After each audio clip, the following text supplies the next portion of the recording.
Welcome, everybody, to another episode of the First Round Showdown podcast. Everybody seems to love a good espionage story. From the stealth kills and the silencers, from the flashing alarms and the plot twist at the end of our journey. Come with us today as we talk about a game that a lot of people are reminiscent about that might or might not have aged well. Take a step back with us to the year 1999 as we discuss our thoughts on Syphon Filter for the PlayStation 1. Syphon Filter was a third-person shooter video game developed by Eidetic and published by 989 Studios for the original PlayStation. This is the first of many installments in the Syphon Filter franchise, and the plot centers around Special Agents Gabriel Logan and Leanne Zing, who are tasked by the US government to apprehend a German international terrorist. Development on Syphon Filter began with the intention of creating a new super spy genre hybrid that contained elements of stealth, action, and puzzle solving. The game was actually almost canceled several times during development as Eidetic faced many difficulties due to their inexperience in creating video games. Despite the initial drawbacks faced, Syphon Filter was met with critical acclaim upon release, with most praise directed at its innovative gameplay and immersive plot. Syphon Filter was released in North America on February 16, 1999, with a secondary release in Europe on July 16, 1999. Gabriel Logan and his partner Leanne Zing investigate a series of biological outbreaks triggered by the international terrorist group Black Baton, led by Erich Romer. Before the agency can pursue Romer, he assaults Washington, D.C. and threatens to detonate viral bombs scattered across the city. Now let's see what the guys thought about this one, and see where Syphon Filter gets ranked.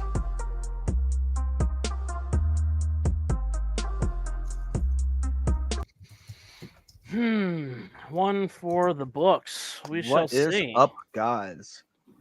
I want to point out that he said in that video that this game was almost canceled several times, and I wish it had been. That is all. Okay. Jokes. I joke, guys. I joke. We'll see. F rank. F rank. I don't know. No, Yeah. I did. That's what it sounds like. Slow-mo is gearing up for. Is that F rank? We've got a F rank, huh? several people in the chat. We got Griff, who was actually first. We've got Diablo here.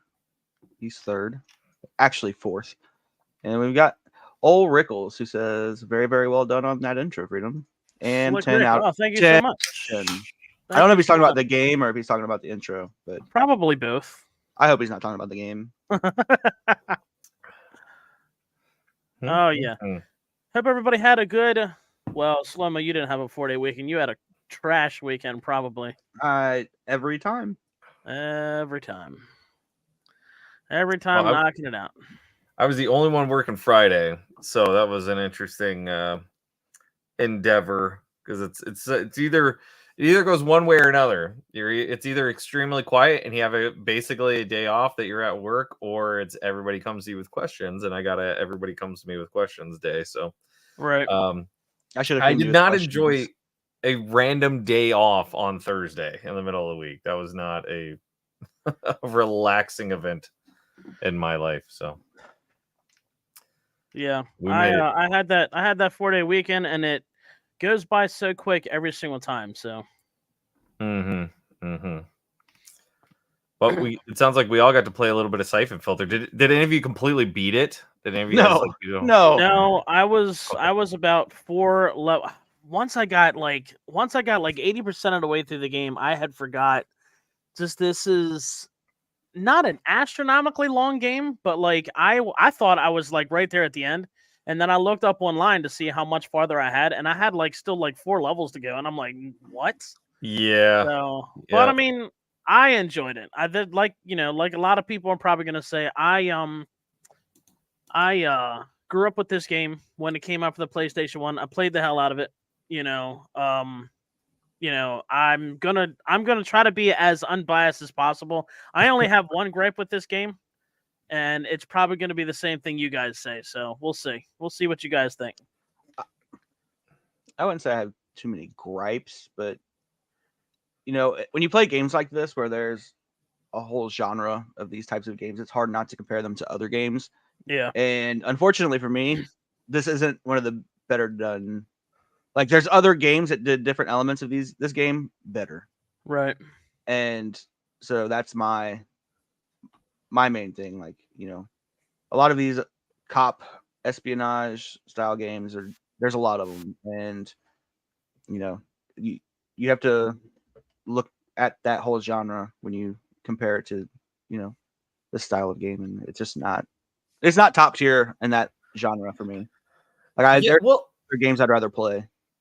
Well, to be fair, so I'm going to play devil's advocate a little bit on that point because while I agree with you, at the same time, this genre didn't really exist either. So it was kind of one of those that was like the first to help establish a genre, and I compare it to things like obviously Metal Gear Solid 1, Syphon Filter fits that. Eventually, Splinter Cell Yeah. falls into that genre, right? Like Well, this was kind of one of the first to the table. They definitely weren't the one to revolutionize it, but they were definitely one of the first to sort of try it. And I mean, they spawned 5 sequels, right? I mean, it was a 6 game and I get that. series, Like, so I can see like this. You play this on the PlayStation 1 when it first comes out, and this game would be fantastic. Right. Unfortunately for this game, I did not play it on the PlayStation 1 when it first came out. I played it in 2024.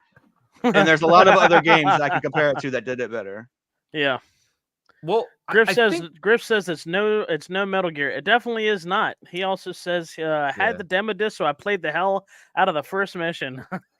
Yes. yeah, You know- I'll get to the comparisons on Metal Gear because I feel like that's the most natural comparison. They talk about stealth action, and it's like when I hear stealth action, the first and only game series that I think about is Metal Gear Solid. But Yeah. what I think's kind of interesting about it was like, so there was a 25th anniversary interview with the original creators, Richard Hamm and gosh, I'm forgetting the other gentleman's name now. Let me see. Hold on, I've got it pulled up here. John Garvin. And they were talking about really how new this was for the studio. And basically 989 Studios came to them to pitch the game. And they said it was a one-page pitch. There was nothing else. It was just like, here's what we're looking for. It's on one page. What do you got? What do you think? Right. And it was one of those things that it's like they were originally approached because they had the technology coming off Bubsy 3D. It sounds ridiculous, but Bubsy 3D was like an HD level game. And even though it was a horrible game, it was an awful game. Like they had the technology to make these 3D environmental games, but they weren't really overall great like story-centric game designers yet.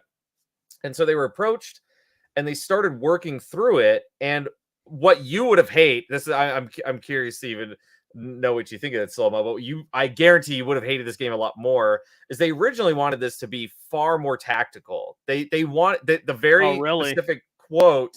The very specific quote was one hit and you're dead. And it was to really so no health bar, no armor, no nothing. And the main goal was to be very cover centric, to be using your corners, to be using barricades and stuff like that, and to really trying to pivot. But they ultimately said it was just way too stressful of a game design. They loved it, but it was. I can see that they definitely. We can see that they definitely tried with the third person going into first person with the reticle. It's literally like first person reticle, but like moving that reticle around with not really being able to capitalize on the analogs or the DualShock. The DualShock came out later, so obviously it wasn't programmed for the DualShock, because if they were to utilize it like they do games now with that DualShock, I think it could have been 10 times better with the first person aiming, at least. I could definitely see the tactical aspect, because literally throughout most of the game, there's something that you can either crouch behind and try to do, like, you have the locking on mechanism, which basically just does a body shot, but it takes with as little as they can do with the first person aiming. It's very obviously it was their first try with that. They could have did it better, and it just took so much time. You literally had to hone it in with that first person aiming, and it just could have been done better. Go ahead, Slow-Mo. You're about to say something. Yeah, I just touching on the point that, like, I didn't get introduced into these style of games until PlayStation 2. Right. And PlayStation 2 did these games very well. Well, so there's Um, like, what's there, 2 or 3 of them on the PlayStation 2. I have 2 Well, of them, this and I wasn't haven't one of them tried that I playing those played. yet. Yeah, You And know, a lot the of la- like Dead to Rights and stuff like that. yeah. the last one was a PSP title, so I think it was there was the fourth and fifth were PS2, and then the very final one was PSP. PSP, yeah, something. Yeah, and so that's why I like I agree with you too, Slomo. That's why I say this was kind of one of the first attempts at this genre, and I'd be really curious. I've never played it, but I'd be really curious to see what like 2 and 3 and 4 like they had to have gotten better, right? Yeah. Like this was Right. this was Yeah. their I mean, for first sure. stab.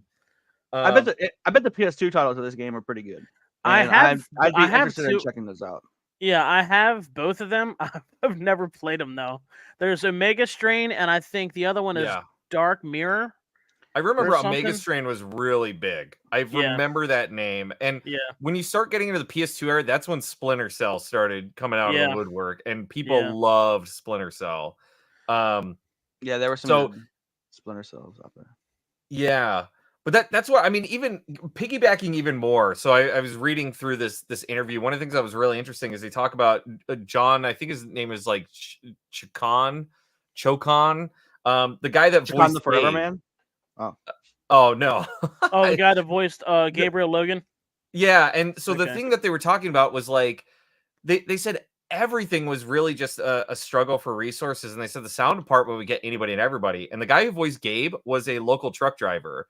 It was a Okay. guy that was just like passing through, and they got him. And they're like, they said it was really stressful inside. They said pretty much everybody that did voice acting for this game was a nobody. They didn't do Gotcha. voice acting at all, and so they just got random people to do the voice line readings. Which he played Gabe for the first 3 games. Okay. And he has no other credits.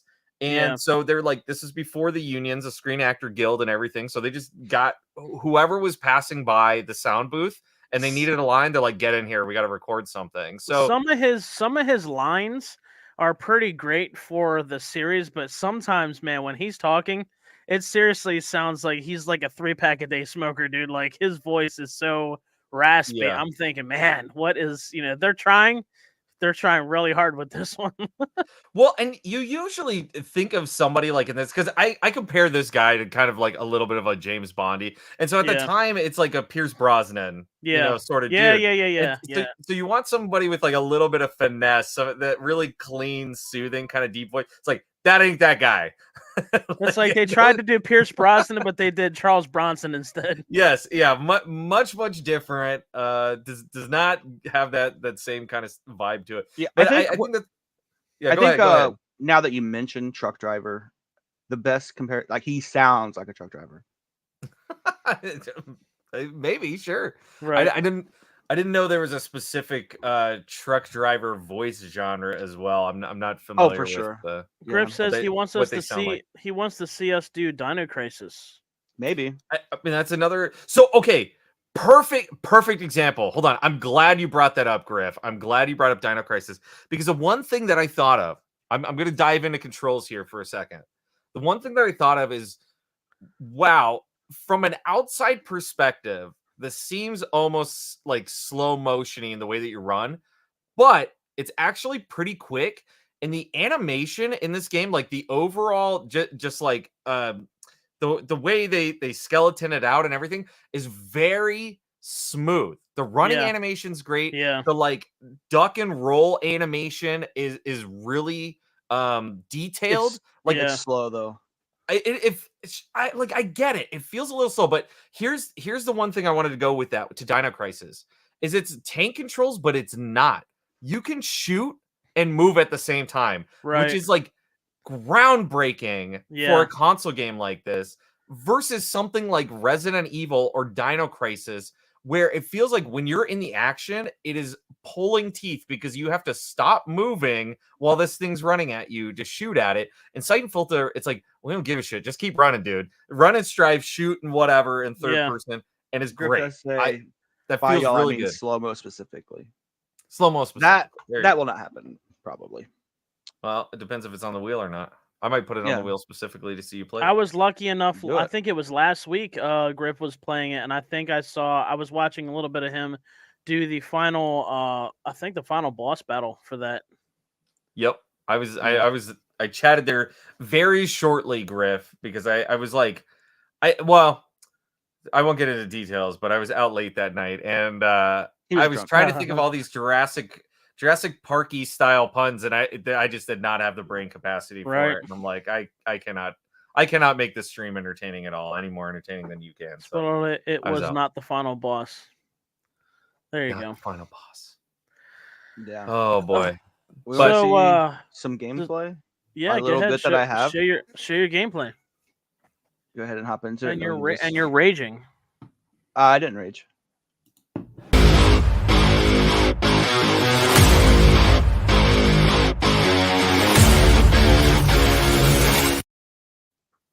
I hope you're all deaf. I did not make it very far into this game, mostly because I didn't have time, but also because I didn't want to play this game. And especially after like this first little area, I hated this game. I hated Really? it. Hated it. It was that quick, huh? Yeah, but then I put this in here just for Griff. The He people wanted till to they catch see on the fire. taser. Yes. Yeah, I did that just for Griff. I Careful took you a don't break get from it. caught fire. Never, Rick. I want everybody to be deaf once a week. But so after I played the first part that I played, after I got down into here, I ended up actually not hating the game. After I got past the guy that spams you with grenades. Yeah. fine. Oh, yeah. As soon as you said that, I knew what guy you were talking about. Yeah. But this part right here, out of all the parts that I played, was my favorite. This night vision sniper rifle, pretty Yeah, sick. it's pretty sweet. Yeah. Yeah, I had fun with that. I mean, it wasn't terrible, you know. I mean, it took me a little bit to get used to the controls and not hate the game, but there towards the end, you know, I was enjoying it more. But that's as far as I made it past that level, and then I, you know, didn't have time to want to play it So again. what I find interesting is that the first person zoom is actually inverted by default, or at least the aim, not necessarily the first person, but the aim ability is Right. inverted I by hate default. when games do that.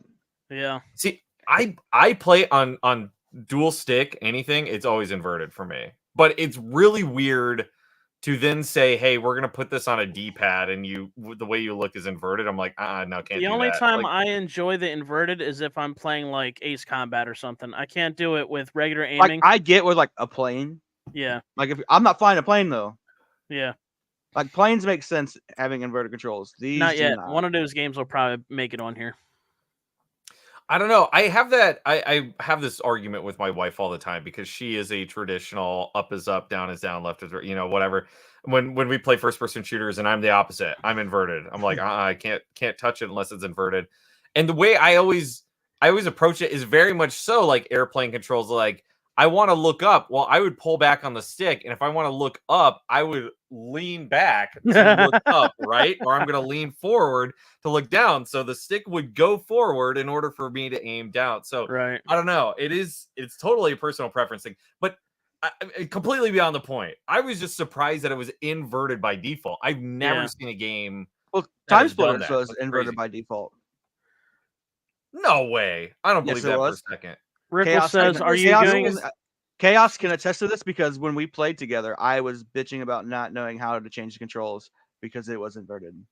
I'm gonna go install that on my Xbox like right now. To Chaos, prove that back me wrong, up but I on don't this believe one, please. It was your choice. You should know. I don't believe it.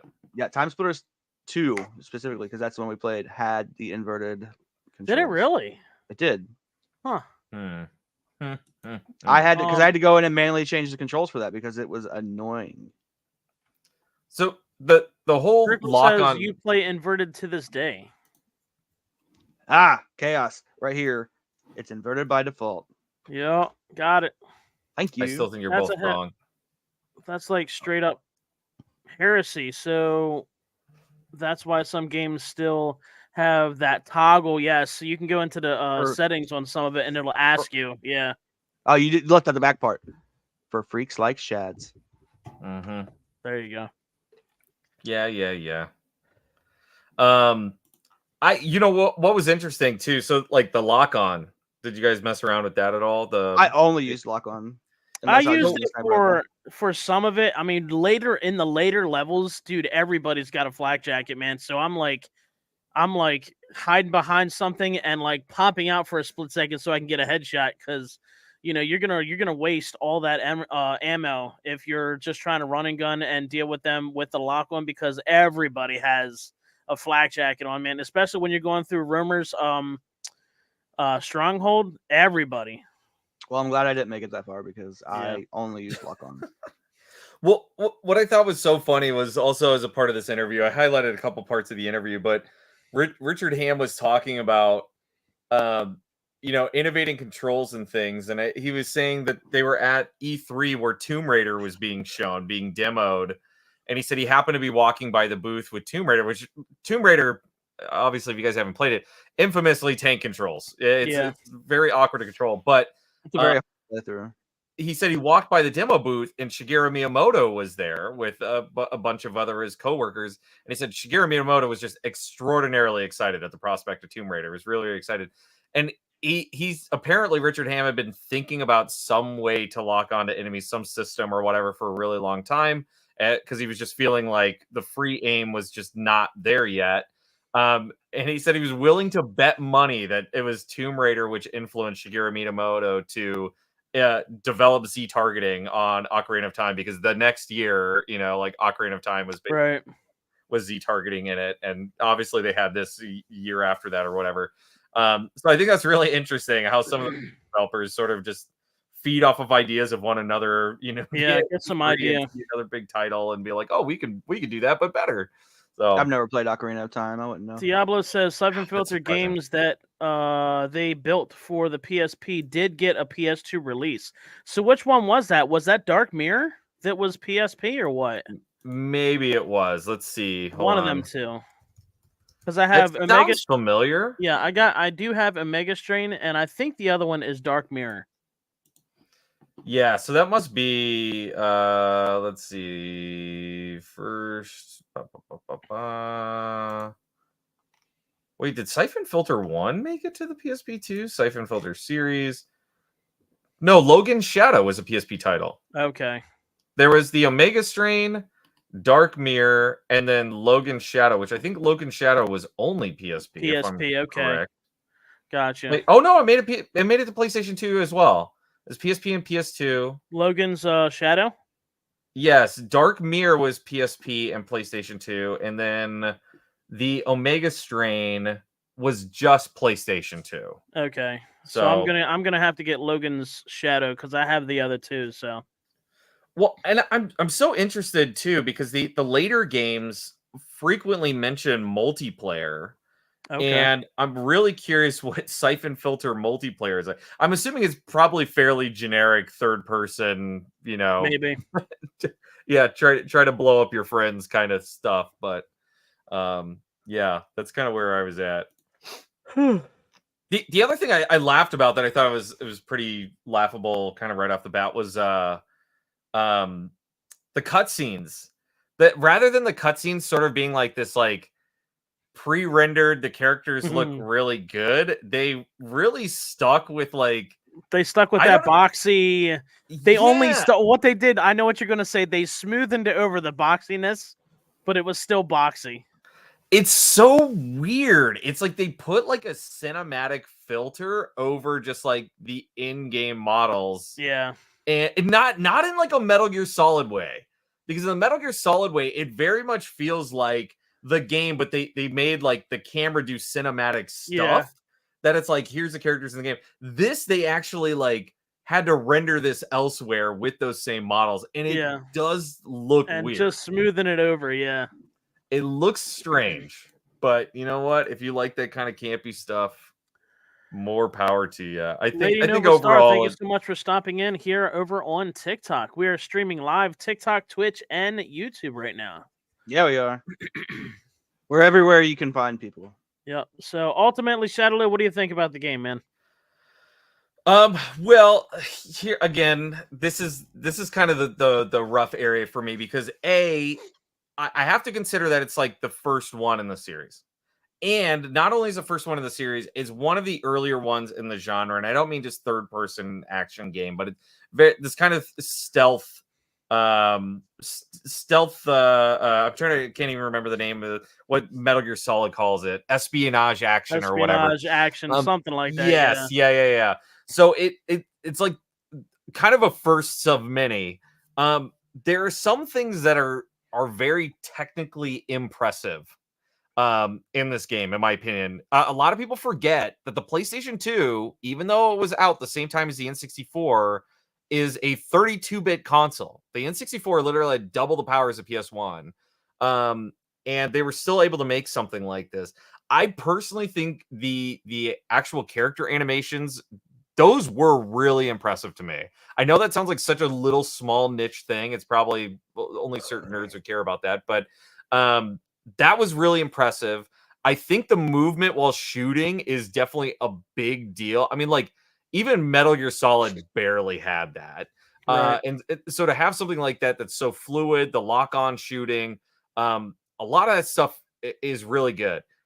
Overall, though, there are things that it suffers from. Like, once you get to, I can't remember if it's a garden or a park or whatever. It's like an outdoor area. It's like the third or fourth level. Yeah. Like, draw distance is real crap. And it's really hard to sort of figure out like where the heck you're at, where you need to go, even with a map. There's some of those just like technical things that and nowadays, if you were to remake that game, you wouldn't have those problems. That really held it back. And the story is sort of a campy, but at the same time, serious Tom Clancy-ish thing. It's really like middle of the road for me. I think this is like, it's definitely like that CB range. I'm leaning more towards like the B. This is definitely not like flawless, Right. but I think I really want to see what the other games in the series are like, how they improve on it. I want to see what Syphon Filter 2's like. I want to see what Syphon Filter 3's like. Yes, I played and beat Syphon Filter 1 and 2. I haven't played 3, even though I have them in my collection. I have 3, and like I said, the other 2 for the PlayStation 2, which I'm going to have to throw one of those in here eventually to see if they capitalize on, just getting a lot of these things that were not so great, if they actually did a lot better with those in the later games. So let me ask you this, and really quickly, because this will determine my deciding factor. Did things get better with 2, or does 2 basically feel like the first one, just with a different story? Things got a bit better, like the control aspects a little bit better. From what I remember, it's been a couple years for me to play the second one, but I did play through both of them. And I think a lot of people felt at the same way when I was streaming this. A lot of people felt the same thing, that number 2 with the controls and stuff like that were definitely better. So I feel like they were moving in the right direction for that. Okay, so that tells me exactly where I would rate this game. Yeah. I just want to point out, Syphon Filter came out in 1999. DualShock came out in 1997. They could have made these controls better. Did it come out in 97? Wow. It did, because we talked about that last week, Mhm. or last 2 weeks ago with Brave Fencer Musashi. It came out in 97. Yeah. They had that's 2 right. years to master DualShock controls and make Oh, this yeah. game great. Yeah. And I still You had know to use what? the D-pad. Let's see. Let's see. Does Syphon Filter have You can use the DualShock? D-pad. You can use the D-pad or the analog, because I did for the first level, and it was awful. It was so much easier to control with the D-pad. Yeah. Simply use the left analog stick to do. Okay, so the left analog stick would mimic the D-pad. Oh, But okay. it's up. Gotcha. So it didn't have a full camera support No, Yeah. for DualShock, but you could use the left stick as but I'm just pointing out they had 2 years. They could have done it. Yeah. They just didn't. They were lazy. Okay. Or, I mean, what you could do is you can emulate on whatever, and you can literally remap the buttons yourself. But Yeah. Yeah. Slow-mo. Well, that's not. I should not have to put in all that work. It's like to I play a shouldn't video have to game. do all that stuff. Yeah. They should have just Yeah, I made the know. game good.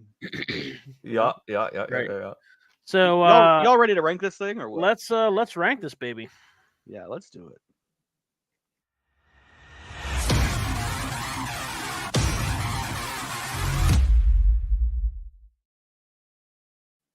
I didn't pull up the thing. All right, here we go. All right, tier maker.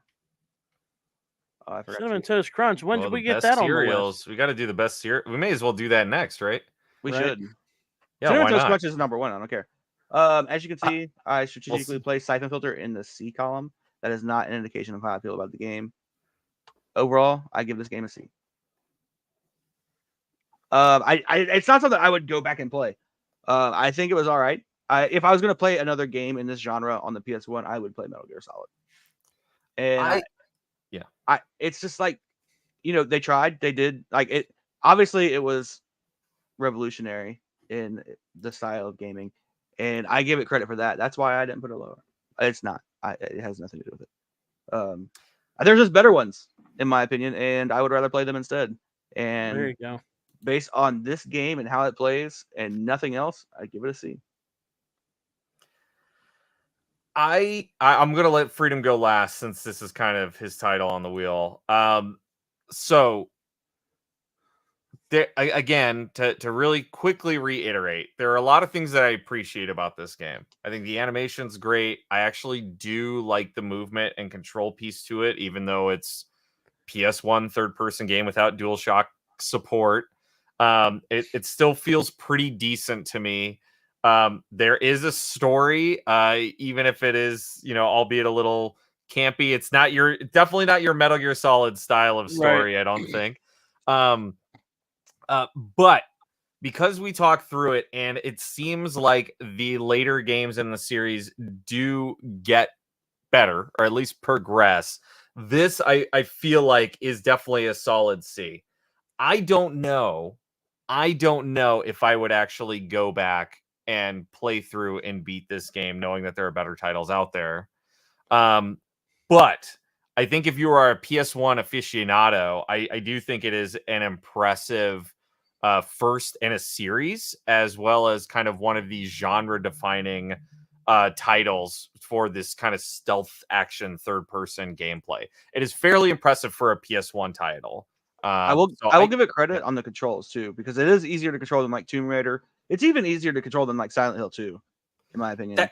That's where I could name half a dozen games. I get it. Like you're talking about, it's like it feels like slow, almost like you're running in slow motion. But even like the stuff where your character like leans while you're running and stuff, super impressive. You go look at other for what stuff it was, You look at other stuff that was on the PS1, your Tomb Raiders, your Resident Evils, your Silent Hill, your Dino Crisis, all of those feel awful. They are some of the most notable games ever, and they feel awful to play. So, and they are awful to play. That's why Silent Hill 2 is in the C category, because I ranked it a D.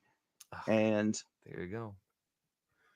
There you go. This I ranked higher than Silent Hill 2. So yeah, so I do feel like this is one of those ones that's a balancing act right in the middle. But because it seems like there are better titles in the series, I don't know much about the story to where I don't know if it's like the story literally ties into one after the other for 6 games. I have no idea, but I feel like this is one of those ones that's like, you can probably skip the first and play one that fixes some of the stuff and be happy with it. And at least it's got lock-on shooting and everything else. That's great. So, and it's got a pretty good size arsenal. Like the weapons you get 10 or 12 different types of weapons throughout the levels. So I thought that was pretty great as well. I got kind of lucky. Well, I wouldn't say lucky, but I didn't play a lot of these types of games back in the day, so I missed a lot of PS1 stuff, and I'm not mad about that, because like Tomb Raider. I mean, PS1 did great at launching titles that had lasting, like IPs. Like the IPs lasted, like Tomb Raider and Twisted Metal. Definitely. And apparently Syphon Filter. Like it did great for that, but the games going back and playing them on the PS1 is just a bad time. Yeah. So really quickly on that point, you talk about the PS1 did a really great job of launching stuff, because I figured this out on stream the other night. Did you realize? So the N64 at the time, during the lifespan of that console, had 388 titles released for it. The PS1 had almost 8,000 titles released over the lifespan of PlayStation 1. But a lot of IP started on the PS1, and it's That's what I'm saying. So when you talk about just overall impact of like, right. I mean, you could have a mound of games for the PS1 compared to the N64, and if you picked one out of the pile, chances are you would pick up some title that helped to launch some genre or something. Like there's a very high chance based on games are released. I mean, you'll Right. never hear me say that PlayStation 2 isn't the best console. It really just is. Very, very well. It just is, and there's like you could argue other things, but PS2 did so much for its time, and the PS1 was almost there. It was just the controls were not as solid, and that's why the PS2 is better. You know what, Slow-Mo? I think one day we should really do, whenever Freedom's on vacation or whatever, I think we should do a formal like suit and tie debate, like per normal debate standards. You can back the PS2 and I'll back the original Xbox. And How I about we will do that? Dude, I I'm there for both. I love both systems. Oh, you want to moderate? You want to I moderate? love both systems. Okay. Seriously, dude. And Absolutely. here's the thing. I would not even argue that the original Xbox is like one of the most impactful consoles of all time. My favorites are I go back and forth between the Dreamcast and the Super Nintendo as my favorite consoles of all time. But the pure impact of the original Xbox to me is so great on the future of gaming compared to the PS2. And I love the PS2. I never have said more the for the PS2 than the Xbox. I never said the PS2 is my favorite console of all time. I just said it was the greatest console of all time. Okay, so I think you know what? Perfect. I think we're in the same mindset for making these arguments. So I want a formal suit and tie debate. I love Super Nintendo. I love even some NES, and I love the Genesis. And that just goes along with my style of video games that I play. I'm a very niche gamer. I play the platformers, I play the side-scrolling shooters, I play beat 'em ups, and all of those were done really well on those consoles. The PS2 though, like I respect it just because of what it did. Yeah. The PS2 did so much. So overall, there, Shadowloo, what's your rank?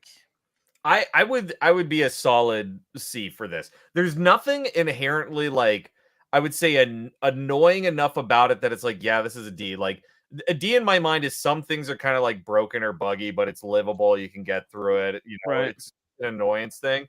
So there's none of that. And it's definitely not an F territory of just being so annoying or bad or broken that it deserves to be in an F. The game works. It's playable. And you know what? Now that I think about it more and more, like playing it, like you look at something like the first level, it feels like a glorified tech demo. It looks like you took a company that was really good at building an engine or, getting that tech together to build a game and just said, hey, let's start putting game components in this to show off what we can do. Like it has that feeling to it. So in my mind, it's like all the components are there to make it game. And that falls within that C category for me. So I think that's a very solid C. Yeah, it was very middle of the road for me too. And when I feel a game is middle of the road, I have to go back and look at the B and the C category and see what I would prefer. And it's just not better than those B titles. It's just not, and it's not better even than some of the C titles to me. So right. I will definitely be with you guys. I feel like without the nostalgia and without the bias, I would definitely be okay with doing a C because, like I said, the gameplay for me is great. I was able to overcome the dealing with the controls. The soundtrack was pretty good. I mean, it was espionage, action. A couple of the levels definitely had some great songs. As you were going through, if you sound the alarm or if you went to shoot up against a couple of the enemies, the music changed depending on the situation. Overall, I think it's a great game. There's definitely better ones in the series from what I understand. It was the first one in the series, the first try. I thought it was pretty good. The story itself is actually pretty solid. Once you get into the later games, you actually find out that Romer is actually using the virus to infect patients, and they're shipping these sick patients all across the world to basically spread the virus. Why have they not made a zombie game then? Exactly. They did Right. because Bin Studios eventually went on to develop, and their last game released is Days Gone, which is a Really? giant there you go. PlayStation 4, PlayStation 5 zombie game. There So you they go. eventually did it. No, but I'm Yeah. saying like they could have tied Syphon Filter into it. But They Days yeah. Gone Maybe it is one is. Maybe Days Gone is gone are the days of espionage, Right. stealth action because the entire world is affected with zombies. Days Gone So is a very good game. I think Right. I just there's a can of worms and I just ripped that lid right off of it. Right. So. But yeah, Days- I'm pretty great with it being in the C column. Like I said, there's better ones in the series, as the first try. Overall, without any type of bias, a C sounds good to me. Okay. Days Gone though, one of the few games where I actually care about the story. Is it because you look like the main character? Is No, that it's not. It's just a really Backwards neat, hat. You got the it's a beard. really you look neat like him. concept of a game. I love it. Right as you in the podcast, you're gonna get on your big motorcycle and just rip and roar out the driveway. I have never even sat on a motorcycle. Oh, There really? you go. Yeah. Well, you And can the borrow game one of I mine. was telling, Build me one, Shadowloose. Build me a Okay. motorcycle. I was telling Shlomo the replacement game that I decided is going to be Jersey Devil for the PlayStation 1. Oh, okay. I'm okay with that choice. He's like, Yeah. I'm good. I'll I play was Jersey going to do Devil. Blasto, but we're going to do Jersey Devil for Oh, now. Well, I can do Blasto too. Yeah. I'm gonna do Both of that. them were great. Phil Hartman was amazing. I Yeah. love Phil Hartman so much. I miss him so much. I legit straight up remember where I got Blasto as a gift, and I don't even know if that place still exists. But I remember. Did you get the demo first? One of the demo Maybe. discs I got had Blasto, and I'm like, what is this? I need to have this. I know I had games that had the advertisements for Blasto, but I remember I actually got my dad, I think like sneak got it for me. I was at an Applebee's in Prescott, Arizona. I even remember where the table was in the establishment that he's like, "Here, hey kid, I ended up picking this up." It was like an under the table kind of transaction thing. He's like, "Hey, I got this thing for you for being a child of mine." And yes, I still remember getting that game and just playing the hell out of Blasto, but someday we can do Blasto. Blasto, now that I look at it, looks like a I've never played superheroed up version of Johnny Bravo. It basically is, yeah, for Yeah. sure. A little more misogynistic. I Right, don't know how you do that with Johnny Bravo, but a little bit more than that. So yeah. Nice. Interesting. So is it time for us to spin that wheel? I mean, we can spin the wheel. Now, I will say, me and Freedom both know what game it is. Shadowloose has no idea. Oh, for the game? Yeah. The on the wheel? Yeah. So really quickly, since I know we have like 15 minutes, I was gonna say something that was really interesting about Bin Studios. I was looking through their titles. They basically went from Bubsy 3 to develop 6 Syphon Filter games, and then almost went portable entirely. They had Syphon Filter Combat Ops, which was a PSP title. Then they went Resistance Retribution, which was PSP. Then when the Vita came out, they went to Uncharted Golden Abyss, and then Uncharted Fight for Fortune, which I think that has to be DLC or something, because I didn't even know that existed. The very last thing was Days Gone. All of a sudden, they just jump ahead 7 years and come out with Days Gone, and then they just aren't doing anything. So maybe it's going to be 7 years before they make something else. I don't know. I know they really got kind of canned after Days Gone. That was a whole... Days Gone took forever for them to make too. Like I remember that. Like it took forever. But yeah, let's find out what we're playing next week. Shadowloose, you're gonna love it. I swear to God.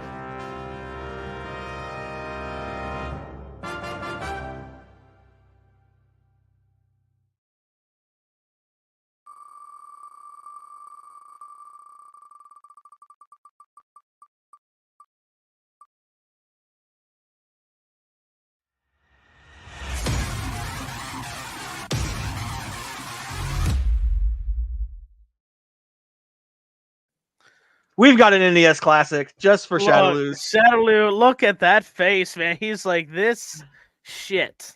I knew I know my mic cut off, but I literally said right before you play that, I said, I swear to God, if it's another NES title, and here it is, Bucky O'Hare. So So my wife, you know what? I honestly think I'm gonna make her play this game for the podcast because Do she's it. nuts about the Bucky O'Hare cartoon. That was like the thing she watched back in the day. And Nice. I mentioned it the other day for some reason, and she goes, "There's a Bucky O'Hare game," and I was like, "Yeah, I guess There's a there's couple of them. They got game." the arcade cabinet too, man, where it was pretty Yeah. good. Maybe Yeah. maybe I should challenge myself with Bucky O'Hare and play it on my arcade stick. Do you think TikTok would flag me if I streamed Bucky O'Hare the TV show while playing Bucky O'Hare the game? Do you think I I don't would know. I would get taken down? That would I probably don't be know. copyright, I think. You think so? But Yeah. what would they be skimming that audio from? They wouldn't I know. I got copyrighted for playing Frank Thomas Big Hurt Baseball in a video. Really? Hmm. Well, was it because of the music or was it? It said the audio was copyrighted. See, that doesn't make any sense because how many times have I streamed Rock It's happened Band? to me. It's happened to me twice. It happened to me when I really? was playing. Rock Band. You think Rock Band would be easily flagged?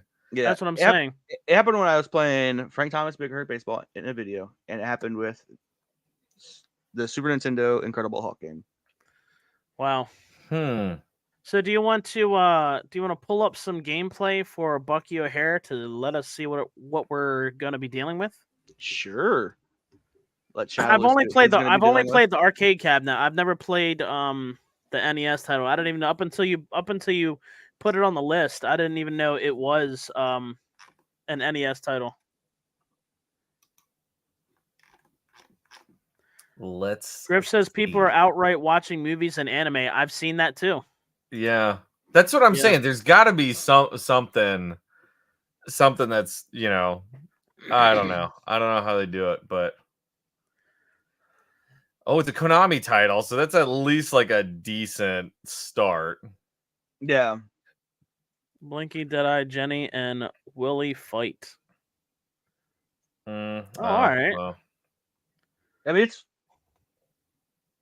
the snake Mega from Man. Battletoads. Whoa! Wait, what? Oh, you get Is that to a character change? change abilities. Yeah, yeah. check that out. That's cool. Huh? Oh my God! There's You got Mario a charge Kaiser jump and crap. everything. Yeah, you do. So you got that Super Mario Bros. 2 Luigi action going on, or any of them, really. Okay, so here this comes. feels make Gonna manifest a little bit of Cuphead there. Yeah. Oh, it's interesting that there are different parts that you destroy in the boss. That's kind of cool. For this boss, anyway. Nice. So to I think answer we your got question, a good idea. I'm still not at all excited for this, but I don't think I will like be disappointed by it either. I don't know. We'll see. Maybe there's some real stupid jumps. Griff says this game is actually great, and Griff is one of those that's right along with you that hates NES titles. Okay. So I'm gonna blame Griff if I end up not liking this. Then I'll leave it at that. For setting my expectations too high, I think. Griff says we need a Shredder's Revenge style Bucky game. We do have a Shredder. Well, I don't want to say it's the arcade cabinet. I think is more of a walking shooter, maybe. Because Really? I think your character, has like his weapon, but it's almost like the Avengers type of game, You know what? or the Simpsons, but you're walking around. I think it's almost like the Punisher with like the pistol all the time. One thing like that blows my mind.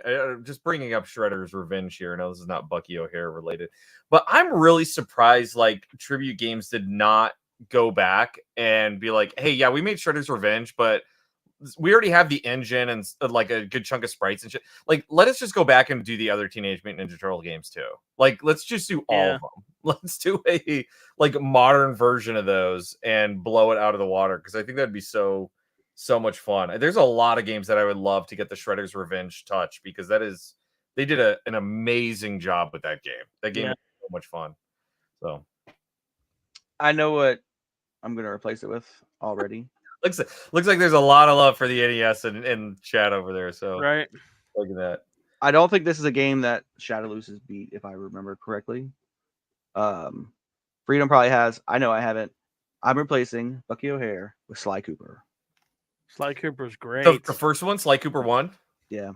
So I actually have the disc sitting right next to me, but I bought Sly Cooper 2 and Jack 2 because everybody was like, oh, do you play Sly Cooper? Do you play Jack and Daxter? I remember that. And you were like, no. And I was like, no. And I was like, I try to explain to everybody. I'm like, they quite literally skipped my generation. So by the time I got to the PS2, my Crash Bandicoots and everything, that was a PS1 world. And it's like, now I'm thinking about Tony Hawk Pro Skater and Metal Gear Solid 2, right? Like, those things are, I'm not looking for that type of game, and there's nothing wrong with them. But everybody told me to get the second ones. They're like, get Sly 2 and get Jack 2. And so I started streaming Sly 2, and part of me is like, I get it. I get it. Cool. I understand why people like this, but I don't know if I'm like sold on it. So I'm curious now to see Sly 1. I've played parts of it. I haven't played the whole thing. It's a pretty great. It's a pretty great game. I mean, it's the first in the series. Obviously, the later games capitalize a little bit more on some of the stuff, but it's a pretty great game. I have all of them in my collection. And it does come in at about 13 hours to beat the game. 25 if you do everything. But what, the Sly Cooper? Yeah, so it's not. Yeah, there's a lot of collectibles. Yeah.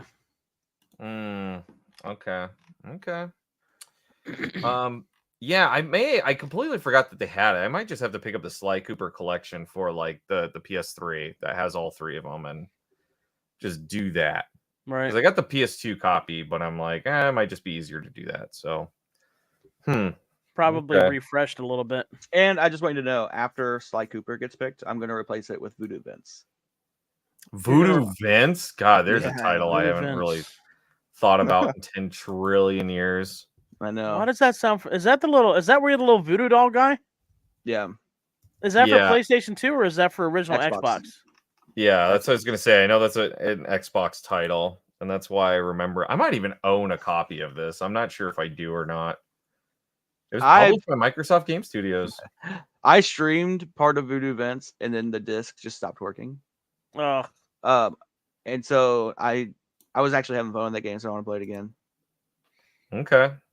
Oh, gosh, I was like, it's because it was developed by Beep Games, Beep, and they don't even have a Wikipedia page. Good. They debuted with Voodoo Vince. They were a first-party developer for Microsoft. After that, they made a bunch of casual titles, which I've never heard of. These all sound like apps. Flying Leo, Zodiac, Four Horses, Word Spiral, Realms of Gold. And appreciate everybody being over here on TikTok as well. Retro Man Logan Savage is here. Thank you so much for stopping in. It's great to see you, man. And Mark Wallace is here. Nice. I love me some Wallace of the Mark variety. So the pick, Mr. Logan and everybody else is here is on TikTok. If you guys missed it, the pick for this week is Bucky O'Hare for the NES. Shadowloo is excited for this one. Voodoo Vince, when I played that, was like sitting in front of a CRT TV with my phone. I gotta see if I have that in my collection because I was having a hard way to go emulating the original Xbox. So I gotta see if I actually have that in my. Well, we gotta see if it, whenever it gets picked anyway. Chaos, I don't think we have a trivia segment this week.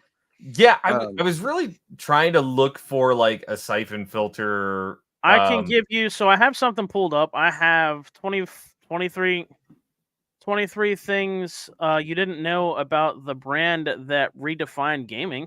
Talking about PlayStation, possibly. Let's see. It's up to you. I did find a 10-question quiz. Yeah, go ahead, because this is literally just like an informational thing. And it looks like it's pretty long. So go ahead and do that. These look like kind of slam dunky questions, but I think we need a win anyway. So yeah, last time they didn't listen to me, and I was right. All right, play that trivia intro, and we'll do it. Let's do it.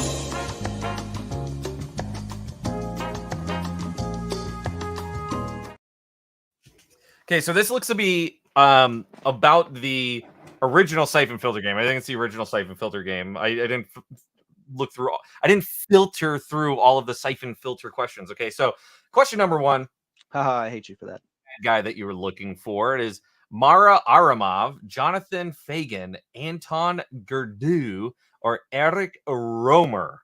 Eric Wait. Romer, Eric Romer was the what? What was the guy you question? were looking for. The main bad guy that you're Oh, looking yeah. for. It was It's Okay. So we'll do Eric. 2, what does CBDC stand for? Chemical and Biogenetic Damage Control, Chemical and Biological Defense Command, Cryogenic and Biological Damage Control, or Cryogenic and Biological Defense Command? CBDC. God. I would The think it first would one. have to be. So the cryogenic is what's throwing me off. yeah. I The don't think anything biological cryogenic. damage control makes sense, but also chemical and biological defense command sounds. Yeah. I would say that one. Okay, we'll do that one. What nationality is Leanne? Is that Zing? I think it's Zing, like yeah. yeah, Chinese. Leanne Zing. Man, Chi- that sounds okay, there's Chinese, but she looks Chinese, Japanese, like or Korean? European. Oh, Jesus. American, Chinese, Japanese, or Korean? I think it's Chinese. Let's Probably. say Chinese. Zing is a Her Chinese. face. If you look at the character face, she looks like Canadian. Yeah, that's correct. That's correct. Kim Biodefense. Okay, was it defense? Reagan, Retro Man Logan says Greek. Yeah, might be. Yeah. In the opening scene, what country are Gabe and Leanne in? The Philippines, Cambodia, Nepal, or Korea? In the opening scene, I don't even know. Philippines. Slow-mo skips the cutscenes. I do. I'm gonna say the Philippines. That sounds right. That sounds right for some reason. I want to go. I think Cambodia. You think Are Cambodia? you doing this to be a contrarian, or do you You legitimately? might be No, right. like You might something be makes right. me think Cambodia. You might be right, Cambodia. All right. Retro there Man it is. Logan says Cambodia as well. For some reason, Oh my gosh. you know what? Cambodia sounds right. It does sound right. And you know But what? then Chaos again, I is do saying know America. for a fact that I remember at one of the cutscenes it does say Philippines, but I don't know if it's the opening cutscene. Okay. anyway. Well, I'll do Cambodia. In the beginning, what is the name of the agent Gabe and Leanne were supposed to rendezvous with? Stevens, Ellis, Markinson, or Benton? I'm gonna say Benton. I'm gonna go with whatever Freedom says here because I don't know. Benton sounds like a campy name that you would choose to use as a rendezvous contact. But like, See, shit. all of these names get said. I in the really game. just want to say. It could be Markinson. Okay, Markinson it is. You know what? That does kind of sound right. Anyway, question number 6. Which gun has rounds that penetrate flak jackets? The PK-102, the K3G4, the G18, or the BIZ-2? I'm assuming that's like the sniper. I don't know what the first sniper one? was called. The PK-102. No, that one definitely doesn't. The G18 K3 sounds like a grenade launcher or something. I think the K3G. K3G4? I believe the K3G4. Okay, we'll go with it. Question number 7. Which company produced the game? I think we know this one. Capcom, 989 Studios, EA Games, or 3D Realms? It was 989. 3D Realms. 9 Studios. And Eidetic. Three more questions. Question number 8. At the end of the game, what weapon must you use to kill Romer? Which, considering none of us got there, hopefully we got this right. It's C4 been so long since I explosive, beat it. the M79 grenade launcher, gas grenades, or the M16 assault rifle? Go on with What was the first one? The C4 explosives. I Oof. feel like that's one of those things. Like it could be because like you need to plant those. It wouldn't be a traditional just shoot the boss. It's like I'm you trying to gotta remember. Well, the strategically- M79 is pretty powerful. Yeah, but it says you must use to kill Romer. I'm So gonna is say it more of a story centric thing that you got to like blow up a building that he's in, and that's how you end up killing him? As you use C4 to like blow down. I don't know. I didn't get that far, so I'm guessing. I'm gonna say the M79. You think it's the M79 grenade launcher? Okay. Question number 9. What is the name of the department that Gabe and Leanne work for? Farcom Industries, the FBI, the agency, or the CIA? The agency. I think it's. I feel like it's the agency. What do you think? Oh man, I want to say the CIA. we paid like attention the most remote amount, we would have had all of these, like without question. I'm going with agency because he answered first. Okay. We're gonna run with agency. Final question. I don't know if any of us would know this. What state is Gabe from? Illinois, New Jersey, Michigan, or Delaware? I'm going Michigan. I feel like Michigan. I was thinking Illinois, but we'll go with Michigan. We'll go with Michigan. Okay. So here we go. We're all answered. Submit my answers. And I'll run. Seen some. We'll go ahead and I'll run down. Here's real quick. Here's a rundown. Who is the main bad guy that you were looking for? We answered Eric Romer. That answer is correct. Question number 2. What does CBDC stand for? We answered Chemical and Biological Defense Command. That answer is correct. It is shown in the instruction manual. It says. Question number 3. What nationality is Lian Xing from? We answered Korea. Chinese. That answer is incorrect, and Chaos was correct in the comments. It is American. She was born in San Francisco, California. Wow. So we screwed that up. We were all racists. There we go. Number 4. In the opening scene, what country are Gabe and Leanne in? We answered Cambodia. The correct answer was Nepal. Nepal wasn't an answer on that, was it? Yeah, it I was. guess it was. It was? Oh, Yeah. I don't even remember reading Nepal. This is when they first find out about the virus. 25% of players answered that correctly, to be fair. So barely anybody answered that correctly. In the beginning, what is the name of the agent Gabe and Leanne were supposed to rendezvous with? We answered Markinson. The correct answer was Ellis. So that was incorrect. We were all wrong on both guesses. Yep. Which gun has rounds that penetrate flak jackets? We answered the K3G4. K3G4 was correct. Good The job. weapon has Teflon coated rounds. Which company produced the game? We answered 989 Studios, and that was also correct. Copyright of 1999. We only got 4 right. Question number 8. At the end of the game, what weapon must you use to kill Romer? We answered the M79 grenade launcher. The correct answer was gas grenades. The box of gas grenades located in the right side window, so apparently we have to go blow them up. What is the name of the department that Gabe and Leanne work for? We answered the agency. That answer is correct. There was no more specific name than the agency. Players are led to believe it is something along the lines of the FBI or CIA, so it's just called the agency. Nice. Very final answer. What state is Gabe from? We answered Michigan. The correct answer is New Jersey. He's not from New Jersey. It says Camden, New Jersey. He's a trucker. But I mean, even still. So interesting. Hokey, I see you there. Interestingly Thank enough. you so much for stopping. And Hokey is in TikTok as well as our boy Logan still.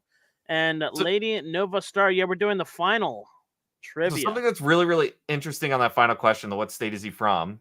It says Camden, New Jersey, and the person who created the quiz says, I had to throw in that one because no one would know unless they had a copy of the instruction manual. Apparently, that's only detailed in the instruction manual. Wow. It's not in the Well, game. like, So he doesn't have the Jersey accent, so that's a lie. Right. that yeah, that's what I was gonna say. Where does he sound most like a truck driver from? Right. You know, And I where don't- where in New Jersey was he from? it says Camden, New Was Jersey. Was he? Fuzzy Was was a he? bear. I'm So, just saying. We scored. So here's the hilarious part, guys. 50%. As usual, per our normal MO, we scored a 5 out of 10. However, the average score for this quiz is 5 out of 10. So once again, We're the average. First Round Showdown podcast is average. That's We average. made it, folks. That's it. Yes. Sounds like we're winding down, man. That is going to be Yeah. it for us today. Thank you guys so much for hanging in, talking about the do's and don'ts about Syphon Filter. Come up next week. Buck you a hair for the NES. Yeah, we are. All right. Appreciate you guys y'all try to for take it hanging out. easy. Everybody have a great week. Thank So you guys so long. much. Bye. Everybody Can't see that's my here, hand. everybody that is on TikTok. We love you guys. We'll see you guys on the next one. Bye, guys.